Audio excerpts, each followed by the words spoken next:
Wabarakatuh. Waalaikumsalam. Waalaikumsalam warahmatullahi wabarakatuh.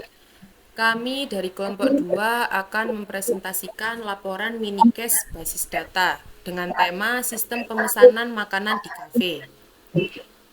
Sebelumnya, perkenalkan nama saya Kaila Najwa Olivia dengan NIM awal 25 dan NIM akhir 032.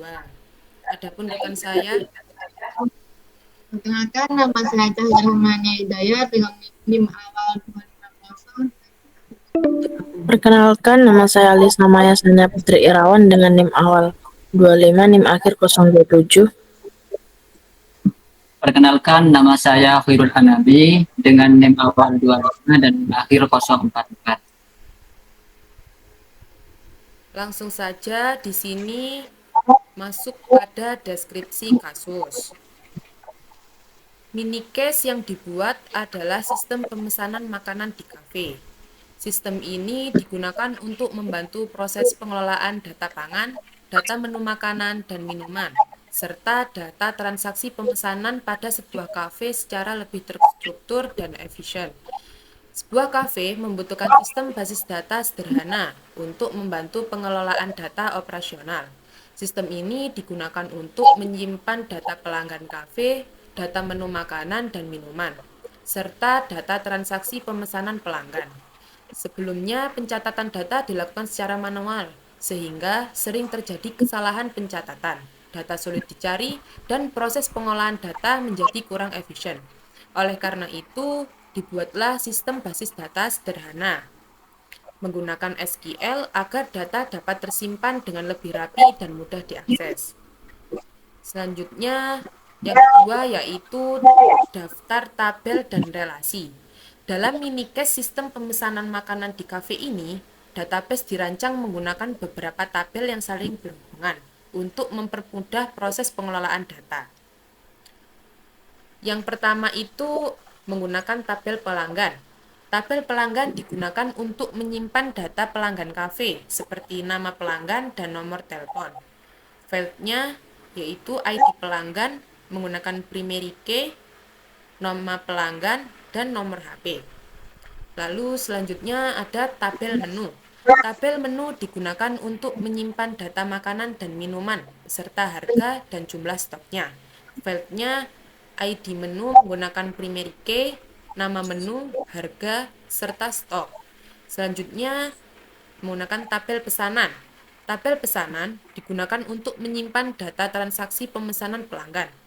File-nya ID pesanan menggunakan primary key, ID pelanggan menggunakan foreign key, ID menu menggunakan foreign key, lalu jumlah dan tanggal pesanan. Relasi antar tabel. Tabel pesanan memiliki foreign key ID pelanggan yang terhubung dengan tabel pelanggan. Lalu, tabel pesanan memiliki foreign key ID menu yang terhubung dengan tabel menu. Dengan adanya relasi tersebut, setiap transaksi dapat diketahui pelanggan yang melakukan pemesanan serta menu yang dipesan, sehingga data menjadi lebih terstruktur dan mudah dikelola. Selanjutnya akan dijelaskan oleh rekan saya. Untuk yang nomor 3, query SQL yang digunakan. Pada minikes sistem pemesanan makanan di kafe ini, gunakan beberapa jenis perintah SQL untuk mengelola database. Perintah SQL yang digunakan meliputi DDL, DML, DQL, DCL, dan TCL.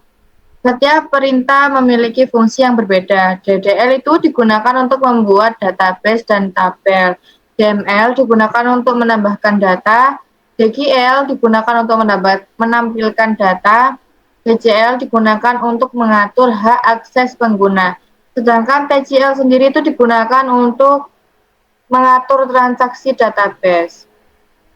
Dan di sini saya akan sedikit membacakan atau menerangkan tentang DDL yang kita gunakan untuk struktur tabel. Sebelum kita membuat tabel, kita membuat database terlebih dahulu, yaitu kita menggunakan create database db cafe dan US apa itu db cafe ya. Dan untuk membuat tabelnya sendiri, pertama kan kita mempunyai tabel pelanggan, tabel menu, dan tabel pesanan. Untuk tabel pelanggan, kita create tabel pelanggan dulu. Dan kita diperlukan ID pertama ya. ID pelanggan menggunakan integer primary key auto increment. Dan nama pelanggan menggunakan varchar yang dibatasi 100 kata dan not null. Not null itu artinya tidak boleh kosong. Dan nomor HP kita menggunakan varchar 15. Dan tabel kedua kita menggunakan creatable menu. Untuk creatable menu itu isinya ID menu, nama menu, dan harga. ID menu kita menggunakan integer primary key auto increment, dan nama menu menggunakan varchar 100 not null, dan harga desimal not null, dan stok menggunakan integer not null. Untuk tabel ketiga kita menggunakan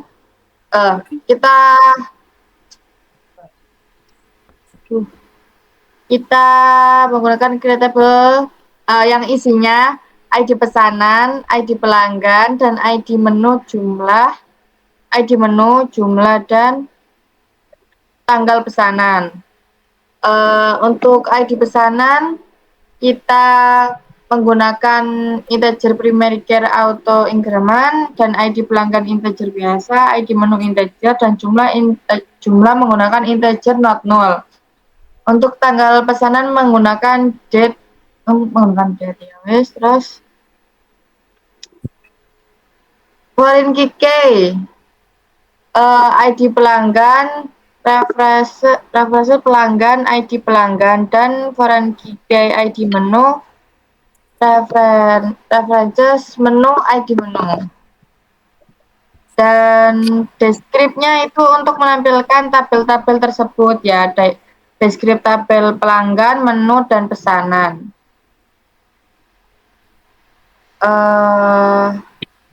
Selanjutnya akan disampaikan oleh teman saya. Baik, selanjutnya pada bagian DML atau Data Manipulation Language. Di sini kami menggunakan perintah insert into untuk menambahkan data ke dalam tabel yang sudah dibuat sebelumnya. Query pertama yaitu digunakan untuk menambahkan data pelanggan ke tabel pelanggan.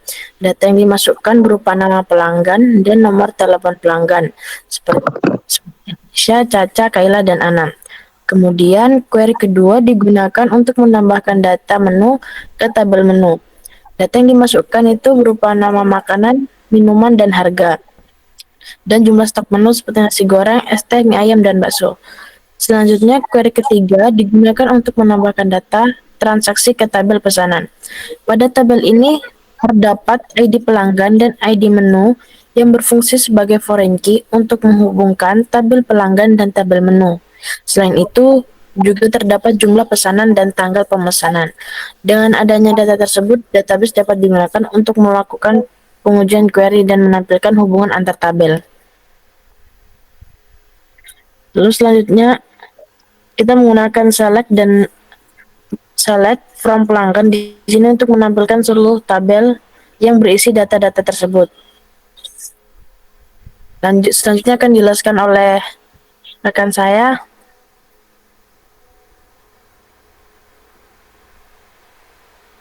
Oke. Untuk selanjutnya kita kembali lagi ke Windows-nya.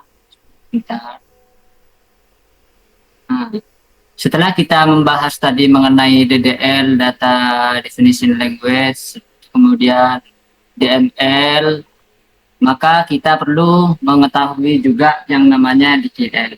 DKL ini digunakan untuk apa? Digunakan untuk menampilkan data dari database. Untuk lebih lanjutnya kita eksekusi bersama. Kita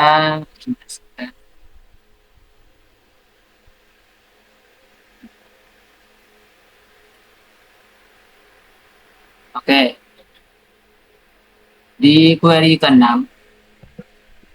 di sini eh, kita ingin menampilkan ID pesanan. Ini yang warna ungu ini merupakan nama sebuah tabel, menampilkan ID pesanan di tabel pesanan, kemudian menampilkan nama pelanggan di tabel pelanggan, menampilkan nama menu di tabel menu, harga di tabel menu, kemudian jumlah harga dikali pesanan ini merupakan total harga. Jadi akan menampilkan total harga. Kemudian tanggal pesanannya.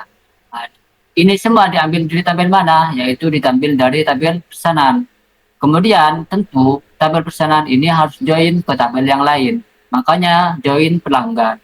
Pesanan ini membutuhkan tabel pelanggan untuk menampilkan eh, tabel data-data yang ada di dalam tabel pelanggan tersebut. Dengan cara on pesanan ID pelanggan sama dengan pelanggan ID pelanggan. Dalam artian tabel pesanan yang mempunyai ID pelanggan harus sama dengan tabel pelanggan yang dengan ID pelanggannya. Kemudian join tabel menu. Ini juga sama. Tabel pesanan yang memiliki ID menu harus sama dengan tabel menu yang memiliki ID menu gitu. Mungkin untuk lebih jelasnya kita harus tampilkan dulu hasilnya. Nah, kurang lebih hasilnya seperti ini ya. Ini untuk lebih mempermudah kita dapat membaca lebih lengkap, yaitu ID pesanan 1, 2, 3, 4, nama pelanggannya ini semua lengkap. Kemudian nama menu, kemudian harga, jumlah, total harga, tanggal pesanan, dan semacamnya. Kemudian kita kembali lagi ke ayat pertama.